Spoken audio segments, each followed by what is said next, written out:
आज सुबह सुबह जब मैं उठा ना तो लोग आर माधवन के बारे में बात करना चालू कर चुके थे।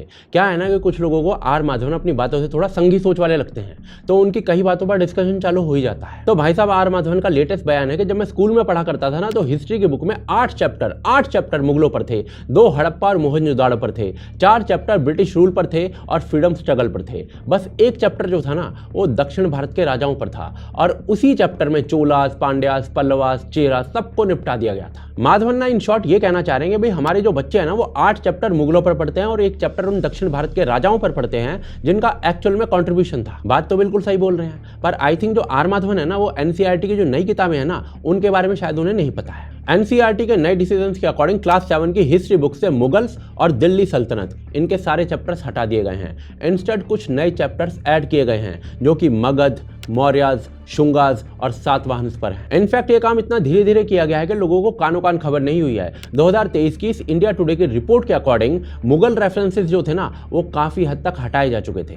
2023 की रिपोर्ट के अकॉर्डिंग मैं बता रहा हूँ। बच्चे बस क्लास में 7th और 12th में मुगलों के बारे में एक चैप्टर पढ़ रहे थे। क्लास 8 से क्लास 11 तक वैसे ही कुछ नहीं था मुगलों के बारे में। तो 2023 तक जो मुगल पहले 8 चैप्टरों में पढ़ाए जाते थे ना वो 1 चैप्टर में समेट दिए गए थे 2023 तक, और अब वो चैप्टर भी हाथ से निकल गया है, यानी कि 2025 में। आई थिंक बस पासिंग रिमार्क्स रह गए हैं मुगलों के ऊपर अब। इनफैक्ट माधवन इज राइट, पहले मुगलों का भयंकर ग्लोरिफिकेशन था। एक एग्जांपल देता हूं आपको। एनसीईआरटी की बुक्स में मेंशन किया जाता था कि औरंगजेब मंदिरों को ग्रांट देता था। जी हाँ, ये एनसीईआरटी की बुक में था। जब आरटीआई लगाकर एनसीईआरटी से इसका सोर्स पूछा गया तो एनसीईआरटी का जवाब आया कि उनके पास कोई सोर्स नहीं है, मजे मजे में लिख दिया है। ऐसा ही ग्लोरिफिकेशन खिलजी, गौरी, तुगलक सबका था। The incommensurate, attention that is given to certain very bigoted and intolerant kind of dynasties like the Khiljis and Lodhis and Tughlaqs.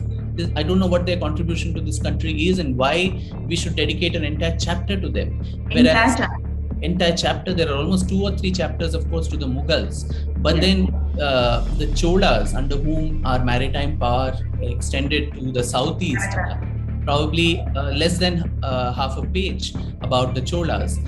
The Vijayanagar Empire, yes, is also something like that only, and even the whole thing that the city of Hampi, which was extolled by so many foreign travelers, and we all have so many accounts of how gold and rubies and all that was being sold on the streets, and it was so prosperous and all of that.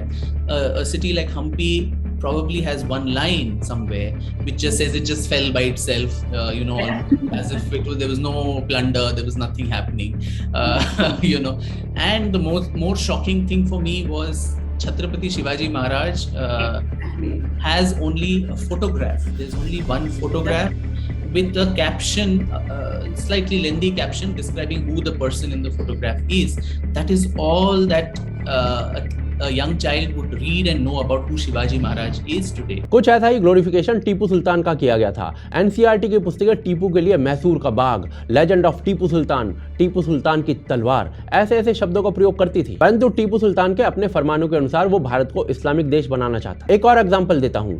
NCERT की books में जिज़्या जैसे text पर लिखा हुआ है, and I quote, जो उलेमा होता था वो सुल्तान से सल्तनत चलवाता था शरीयत के अकॉर्डिंग। पर भारत में सिचुएशन टफ थी क्योंकि बहुत से लोग अभी भी इस्लाम को नहीं मानते थे। ऐसे में जिम्मी नाम से एक अलग कैटेगरी बनवाई गई। ये जिम्मी हिंदू, यहूदी और ईसाई रिलीजन से होते थे। सुल्तान का काम होता था इनकी रक्षा करना, और इस रक्षा के बदले ये जिम्मी होते थे ना, ये सुल्तान को एक टैक्स देते थे। वो टैक्स जिज़्या था। एनसीईआरटी की जिज़्या के बारे में ये लैंग्वेज सुनकर आपको लगेगा भाई ये तो कुछ तूफानी चल रहा था, सुल्तान हिंदुओं की रक्षा कर रहा था, बदले में कुछ पैसे ले रहा था। पर रियलिटी अलग थी, जिसे खुलकर ना यूट्यूब पर बोलने से यूट्यूब बुरा मान जाता है। एनी हाउ, जिज़्या वाज अ रिलीजियस टैक्स जो आपको बस इसलिए देना होता था क्योंकि आप सुल्तान के रिलीजन को नहीं मान रहे थे। If you are okay talking about mythical or imagined conflicts between Hindus and Buddhists, but you don't want to talk about documented aspects of actual attacks, of genocide of the Hindus from the Islamic conquest over 1,000 long years.